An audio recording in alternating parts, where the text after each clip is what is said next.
Hi hello friends, ಎಲ್ಲರೂ ಹೇಗಿದ್ದೀರಾ? ಚೆನ್ನಾಗಿದ್ದೀರಾ ಅನ್ಕೋತೀನಿ. ವೆಲ್ಕಮ್ ಟು ಮೈ ಚಾನಲ್ ಖುಷಿ ಕನ್ನಡ ಲಾಗ್ಸ್. ಇವತ್ತು ತುಂಬ ರುಚಿಯಾಗಿ ಹಾಗೆ ತುಂಬ ಹೆಲ್ತಿಯಾದಂತಹ ಪಾಲಕ್ ಚಪಾತಿ ಯಾವ ರೀತಿ ಮಾಡೋದು ಅಂತ ತೋರಿಸ್ತಾ ಇದ್ದೀನಿ. ಬನ್ನಿ ಯಾವ ರೀತಿ ಮಾಡೋದು ಅಂತ ನೋಡೋಣ.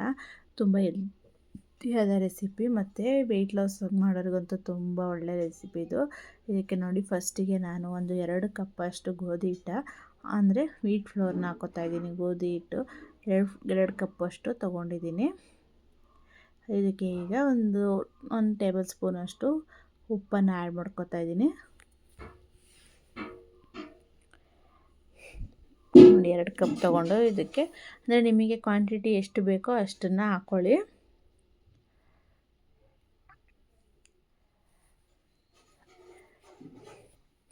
ಈಗ ಇದಕ್ಕೆ ರುಚಿಗೆ ತಕ್ಕಷ್ಟು ಉಪ್ಪನ್ನು ಆ್ಯಡ್ ಮಾಡಿಕೊಂಡು ಈಗ ನೀಟಾಗಿ ಮಿಕ್ಸ್ ಮಾಡ್ಕೊಳ್ಳೋಣ.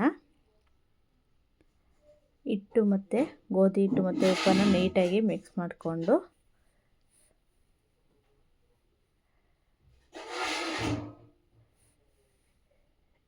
ಈಗ ಒಂದು ಜಾರ್ ತಗೊಂಡು ಅದಕ್ಕೆ 1 ಹಿಡಿಯಷ್ಟು ಫುಲ್ಲು 1 ಹಿಡಿ ಅಥವಾ 1 ಕಟ್ಟಷ್ಟು ಪಾಲಕ್ ಸೊಪ್ಪನ್ನು ಹಾಕೋತಾ ಇದ್ದೀನಿ. ಇದಕ್ಕೆ ಒಂದು 4ರಿಂದ 5 ಹಸಿಮೆಣಸಿನ್ಕಾಯಿ ಹಾಕೋತಾ ಇದ್ದೀನಿ.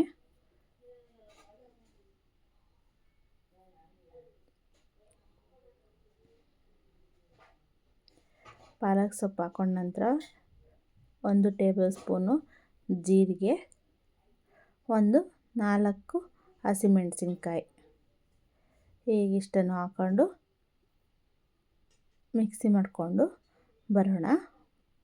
ಇದಕ್ಕೆ ಒಂದು 3 ಬೆಳ್ಳುಳ್ಳಿ ಹಾಕ್ಕೊಂಡಿದ್ದೀನಿ. ಬೆಳ್ಳುಳ್ಳಿ ಹೆಸರು ಏಕೆಂದರೆ ರುಚಿ ಟೇಸ್ಟ್ ಚೆನ್ನಾಗಿರುತ್ತೆ ಅಂತ. ಪಾಲಕ್ ಸೊಪ್ಪು, ಬೆಳ್ಳುಳ್ಳಿ ಹೆಸರು, ಜೀರಿಗೆ ಹಾಕ್ಕೊಂಡು ಓಡಿಸ್ಕೊಂಡು ಬಂದಿದ್ದೀನಿ. ಇದ್ರದ್ದು ಪ್ಯೂರಿ ರೆಡಿಯಾಗಿದೆ. ಈ ಪ್ಯೂರಿನ ನಾವು ಮಿಕ್ಸ್ ಮಾಡಿ ಇಟ್ಕೊಂಡಿದ್ದಂತಹ ಗೋಧಿ ಹಿಟ್ಟೊಳಗಡೆ ಹಾಕ್ಕೊಂಡು ನೀಟಾಗಿ ಮಿಕ್ಸ್ ಮಾಡ್ಕೊಳ್ಳಿ. ನೀಟಾಗಿ ಮಿಕ್ಸ್ ಮಾಡಿಕೊಂಡು ನಾವು ಚಪಾತಿ ಹಿಟ್ಟನ್ನು ಕಲಿಸ್ತೀವಲ್ಲ ಅದೇ ಅದಕ್ಕೆ ಕಲಸಿಟ್ಕೋಬೇಕು. ಸ್ವಲ್ಪ ನೀರು ಹಾಕ್ಕೊಂಡು ಸ್ವಲ್ಪ ನೀರು ಹಾಕ್ಕೊಂಡು ನೀಟಾಗಿ ಮಿಕ್ಸ್ ಮಾಡ್ಕೊಳ್ಳಿ. ಒಂದೇ ಸತಿ ನೀರು ಹಾಕ್ಕೋಬೇಡಿ, ಸ್ವಲ್ಪ ನೀರು ಹಾಕ್ಕೊಂಡು ಮಿಕ್ಸ್ ಮಾಡ್ಕೊಳ್ಳೋಣ.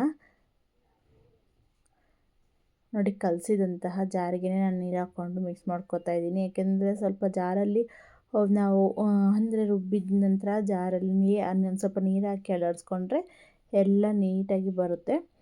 ಅದಕ್ಕೆ ನೀರು ಹಾಕಿ ನಾನು ಕಲಿಸ್ಕೊತಾ ಇದ್ದೀನಿ. ಈಗ ನಾವು ಚಪಾತಿ ಹಿಟ್ಟು ಯಾವ ರೀತಿ ಕಲಿಸ್ತೀವೋ ಅದಕ್ಕೆ ಕಲಿಸ್ಕೊಂಡು ಇಟ್ಕೋಬೇಕು. ಈಗೆಲ್ಲ ಕಲಸಿಟ್ಟಿದ್ದೀನಿ.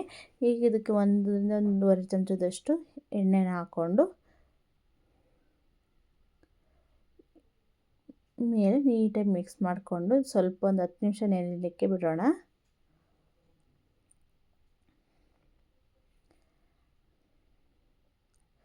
ಒಂದು 10 ನಿಮಿಷ ಚೆನ್ನಾಗಿ ಕಲಿಸ್ಕೊಂಡು ಈಗ ನೆನೆಯಲಿಕ್ಕೆ ಬಿಡೋಣ.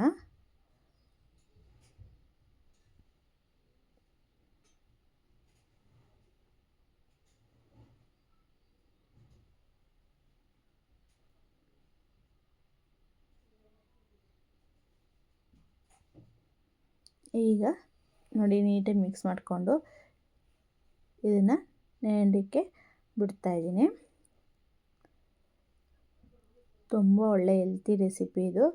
ತುಂಬ ಚೆನ್ನಾಗಿರುತ್ತೆ, ಮಕ್ಳಿಗೂ ಇಷ್ಟ ಆಗುತ್ತೆ. ವೆರೈಟಿಯಾಗಿ ನಾವು ಮಾಮೂಲಿ ಚಪಾತಿ ಮಾಡ್ಕೊಡೋಕ್ಕಿಂತ ಇದು ಗ್ರೀನ್ ಚಪಾತಿ ಅಂತ ಇಷ್ಟಪಟ್ಟು ತಿಂತಾರೆ. ಹೀಗೆ ಇದು ಕಲಸಿಟ್ಟಿದ್ದೆ ನೆಂದಿದೆ. 10 ನಿಮಿಷ ಬಿಟ್ಟು ತುಂಬ ಚೆನ್ನಾಗಿ ಈಗ ನೆಂದಿದೆ.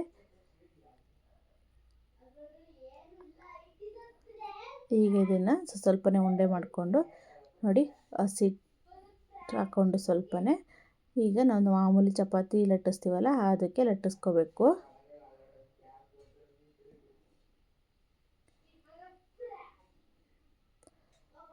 ನಿಮಗೆ ಎಷ್ಟು ತೆಳು ಬೇಕು ಅಂದರೆ ತೆಳುವಾದರೂ ಲಟ್ಟಿಸ್ಕೊಳ್ಳಿ, ಗಟ್ಟಿ ದಪ್ಪ ಬೇಕು ಅಂದರೆ ದಪ್ಪನಾದರೂ ಲಟ್ಟಿಸ್ಕೊಳ್ಳಿ. ಯಾವ ರೀತಿ ಲಟ್ಟಿಸ್ಕೊಂಡ್ರೂ ತುಂಬ ಚೆನ್ನಾಗಿ ಬರುತ್ತೆ. ನೋಡಿ, ನಾನು ಸ್ವಲ್ಪ ತೆಳುನೇ ಮಾಡ್ಕೊಳ್ಳೋದು. ಚೆನ್ನಾಗಿ ಲಟ್ಟಿಸ್ಕೊಂಡಿದ್ದೀನಿ. ಈಗ ಬೇಯಿಸ್ಕೊಂಡ್ರೆ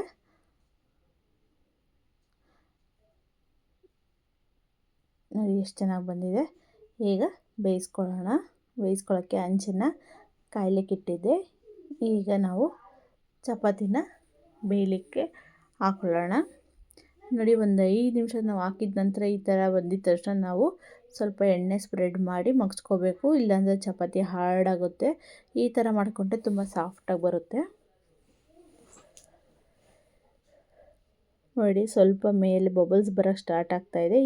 ಇದಕ್ಕೆ ನಾವು ಸ್ವಲ್ಪ ಆಯಿಲ್ನ ಸ್ಪ್ರೆಡ್ ಮಾಡಿಕೊಂಡು ಇನ್ನೊಂದು ಸೈಡ್ ಮಗ್ಸ್ಕೊಂಡು ಬೇಯಿಸ್ಕೊಳ್ಳೋಣ. ತುಂಬ ಅಂದರೆ ತುಂಬ ಸಾಫ್ಟಾಗಿ ಬರುತ್ತೆ, ತುಂಬ ಚೆನ್ನಾಗಿರುತ್ತೆ ಟೇಸ್ಟು.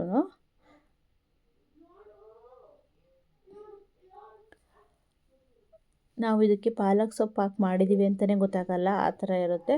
ತುಂಬ ಮಕ್ಕಳಿಗೂ ಒಳ್ಳೆ ಹೆಲ್ತಿ ರೆಸಿಪಿ. ಅವರು ಅಂದರೆ ಮಾಮೂಲಿ ಸೊಪ್ಪು ತರಕಾರಿ ತಿನ್ನಿ ಅಂದರೆ ಇಷ್ಟಪಡಲ್ಲ. ಅದಕ್ಕೆ ನಾವು ಈ ರೀತಿ ಮಾಡಿಕೊಟ್ರೆ ಅವರು ಇಷ್ಟಪಟ್ಟು ತಿಂತಾರೆ. ಈಗ ನೋಡಿ, 2 ಸೈಡು ನೀಟಾಗಿ ಬೇಯಿಸ್ಕೊಂಡು ತೆಕ್ಕೊಂಡು ಈಗ ಅದೇ ರೀತಿ ಇನ್ನೊಂದನ್ನು ಬೇಯಿಸ್ತಾಯಿದ್ದೀನಿ. ತುಂಬ ಚೆನ್ನಾಗಿ ಬರುತ್ತೆ. ಒಂದ್ಸತಿ ಟ್ರೈ ಮಾಡಿ ನೋಡಿ. ಹಾಗೆ ಇನ್ನೂ ಯಾರು ನನ್ನ ಚಾನಲ್ನ ಸಬ್ಸ್ಕ್ರೈಬ್ ಮಾಡಿದರೆ ನೋಡ್ತಾ ಇದ್ದೀರಾ, ಪ್ಲೀಸ್ ಸಬ್ಸ್ಕ್ರೈಬ್ ಮಾಡಿ, ಲೈಕ್ ಮಾಡಿ, ಶೇರ್ ಮಾಡಿ, ಕಮೆಂಟ್ ಮಾಡಿ ಹಾಗೂ ಬೆಲ್ ಐಕಾನ್ನ ಮರೀದಲ್ಲೇ ಪ್ರೆಸ್ ಮಾಡಿ. ನನ್ನ ವಿಡಿಯೋ ನೋಟಿಫಿಕೇಷನ್ ನಿಮಗೆ ಫಸ್ಟೇ ಬಂದು ತಲುಪುತ್ತೆ. ನೋಡಿ, 2 ಸೈಡೂ ಅದೇ ತಿರುಗಿ ಬೇಯಿಸ್ಕೊಂಡು ಈಗ ನಾನು ಸರ್ವ್ ಮಾಡಿ ತೋರಿಸ್ತಾ ಇದ್ದೀನಿ. ಇದಕ್ಕೆ ನಾನು ಮೊಸರು ಜೊತೆ ಸರ್ವ್ ಮಾಡ್ಕೊತಾ ಇದ್ದೀನಿ. ನಿಮಗೆ ಯಾವುದಕ್ಕೆ ಚಟ್ನಿ ಯೂಸ್ ಮಾಡಬೇಕು ಅಂತ ಚಟ್ನಿನೂ ಮಾಡ್ಕೋಬೋದು, ಆದರೆ ಮೊಸರು ಜೊತೆ ಸೂಪರ್ ಕಾಂಬಿನೇಷನ್ನು ತುಂಬ ಚೆನ್ನಾಗಿರುತ್ತೆ. ಯಾಕೆಂದರೆ ನಾವು ಇದಕ್ಕೆ ಮೆಣಸಿನ್ಕಾಯಿ, ಬೆಳ್ಳುಳ್ಳಿ ಮಸಾಲೆ ಎಲ್ಲ ಹಾಕಿರೋದ್ರಿಂದ ಮೊಸರು ಜೊತೆ ಸರ್ವ್ ಮಾಡಿಕೊಂಡು ತಿನ್ಬೋದು. ನೋಡಿ ಹೆಂಗೆ ತುಂಬ ಗ್ರೀನಾಗಿ ಎಷ್ಟು ಚೆನ್ನಾಗಿ ಕಾಣಿಸ್ತಾ ಇದೆ. Thank you.